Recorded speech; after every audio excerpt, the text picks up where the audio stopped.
സൗദിയുടെ പുത്തൻ വിമാന കമ്പനിയായ റിയാദ് എയറിന്റെ സർവീസുകൾക്ക് തുടക്കമായി. റിയാദിൽ നിന്നും ലണ്ടനിലേക്കായിരുന്നു ആദ്യ സർവീസ്. ആദ്യ ആഭ്യന്തര സർവീസ് ഈ മാസം 14-ന് ജിദ്ദയിലേക്കാണ്. മറ്റ് 4 അന്താരാഷ്ട്ര റൂട്ടുകളിലേക്കും ഈ മാസം സർവീസ് തുടങ്ങും. ഇന്ത്യയിലേക്കുള്ള സർവീസുകളും ഈ വർഷമുണ്ടാകും.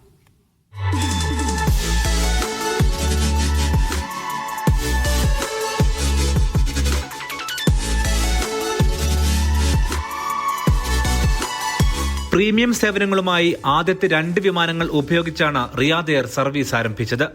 ഇന്നലെ റിയാദിൽ നിന്നും പുറപ്പെട്ട വിമാനം ലണ്ടനിൽ ലാൻഡ് ചെയ്തു. പരീക്ഷണ പറക്കൽ കാലാവധിക്ക് ശേഷം കൊമേഴ്ഷ്യൽ സർവീസ് പ്രഖ്യാപിച്ചതിലും നേരത്തെയാണ് ആരംഭിച്ചത്. ജൂലൈ 1 നടത്താനിരുന്ന ലണ്ടൻ സർവീസാണ് ഇന്നലെ പറന്നത്. ആദ്യ ആഭ്യന്തര സർവീസ് ജൂൺ 14-ന് ജിദ്ദയിലേക്കാണ്. മറ്റ് 4 അന്താരാഷ്ട്ര റൂട്ടുകളിലേക്കും ഈ മാസം സർവീസ് ഉണ്ട്.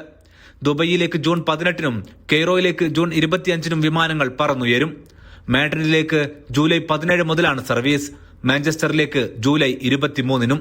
ഇന്ത്യയിലേക്കുള്ള സർവീസുകളും ഈ വർഷം തന്നെയുണ്ടാകും.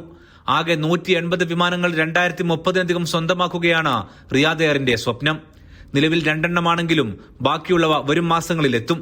2030ഓടെ തലസ്ഥാന നഗരമായ റിയാദിനെ ലോകമെമ്പാടുമുള്ള 100-ലധികം നഗരങ്ങളുമായി ബന്ധിപ്പിക്കുകയാണ് റിയാദ് എയറിന്റെ ലക്ഷ്യം. സൗദി ഭരണകൂടത്തിന്റെ എണ്ണ ഇതര വരുമാനം വർദ്ധിപ്പിക്കാനുള്ള പബ്ലിക് ഇൻവെസ്റ്റ്മെന്റ് ഫണ്ടാണ് വിമാന കമ്പനിയുടെ ഉടമസ്ഥർ. അഫ്തബ് റഹ്മാൻ, മീഡിയ 1, റിയാദ്.